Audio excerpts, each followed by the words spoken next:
మొత్తానికి మాధురి గారు big boss కి వెళ్తున్నారని అయితే మాకు తెలిసింది. ఇది ఎంతవరకు నిజం? వెళ్తున్నాను. ఇంకా 20% నెగటివిటీ ఉంది కదా, ఆ మనుషులు కూడా వాట్ ఈస్ మాధురి అని ప్రూవ్ చేసుకోవాలని. మాధురి శ్రీని గారితో ఇప్పుడు చూసారు, గ్రూప్ ఆఫ్ పీపుల్ తో ఉంటే ఎలా ఉంటుంది, ఎలా ట్యాకిల్ చేస్తుంది, ఎలా చేస్తుంది, ఇవన్నీ కూడా మీరు చూడాలంటే బిగ్ బాస్ లోకి వెళ్తే బాగుంటుంది కదా, అది కూడా చూస్తారు. కానీ 100% నెగటివిటీ నుంచి 80% పాజిటివిటీకి తీసుకొచ్చారు. కానీ ఇక్కడ 50% పాజిటివిటీ అవ్వచ్చు, 50% నెగటివిటీ అవ్వచ్చు. మనం నెగిటివ్ అయితే నెగిటివ్ అవుతాం, మనం పాజిటివ్ అయితే పాజిటివ్ అవుతాం. యద్భావం తద్భవతి, మనం ఏదనుకుంటే అదే జరుగుద్ది. సో ఏంటి, ఇద్దరు వెళ్తున్నారా?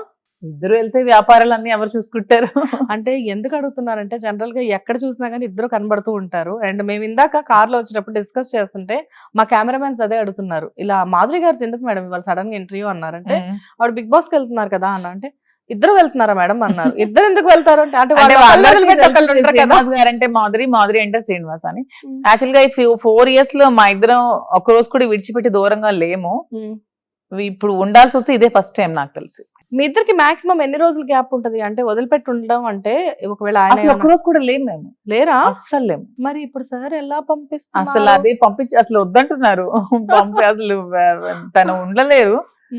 అసలు సిచ్యువేషన్ చాలా టఫ్ గా ఉంది నాకే అసలు.